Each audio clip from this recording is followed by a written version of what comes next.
I can see why a lot of women stay in an abusive relationship.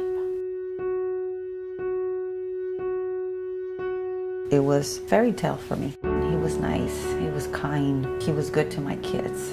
And that's something that really attracted me to him. He treated her like a queen, like took her out to dinner, brought her flowers randomly. I had hoped that when I married, that it was gonna last. I had dreams, and we both had talked about, growing old together. From the beginning, he was a very possessive man. Don't look at anybody, don't talk to anybody if you don't know them. I couldn't really talk to people much, unless he knew, and that should have been one of the biggest red flags. I don't think I wanted to see what was happening. I didn't want people to say, you failed again in your marriage. Just watching my mom struggle a lot was hard. When things started going wrong, I noticed a lot of arguing, kind of behind closed doors. Fights after fights almost every single day. We were the only ones that knew of everything that happened.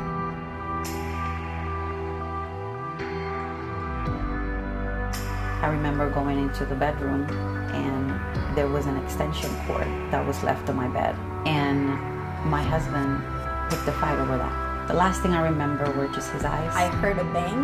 My back was on the sink. And that's when I heard my mom calling for us. And we got up and ran. From what I can see, he was kind of holding the door. I tried to, break it open and I couldn't. The only thing I thought about was my kids. They're outside. What am I gonna do? It was scary. I felt like I was living in a horror film. And I really thought I was gonna lose my life that night.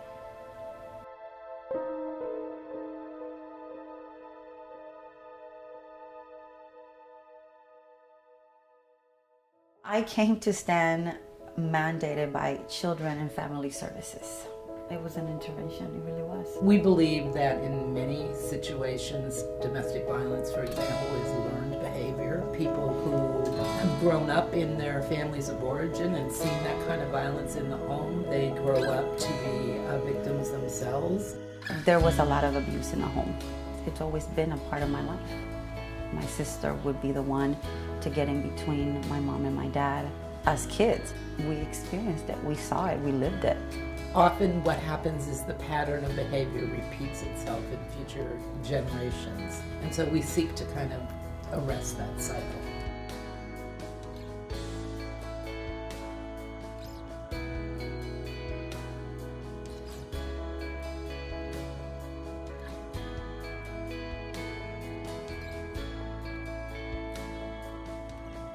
One of the things that I've learned with Tanika and all of the classes that we take is you gotta look out, because life is beautiful. I've learned to forgive myself because I now know that it was not my fault. It's been great having her as a support. I can call her and count on her for everything and anything. To me, Stan came as a blessing. Kind of proud, to be able to have a mom who's sharing her story to help other people. So that's pretty incredible to me. I've had a really, really strong support system, my mom and Tanika, and I think I have to attribute that to my success. Life is fun, you make what you want out of life, and that's exactly what I'm doing right now.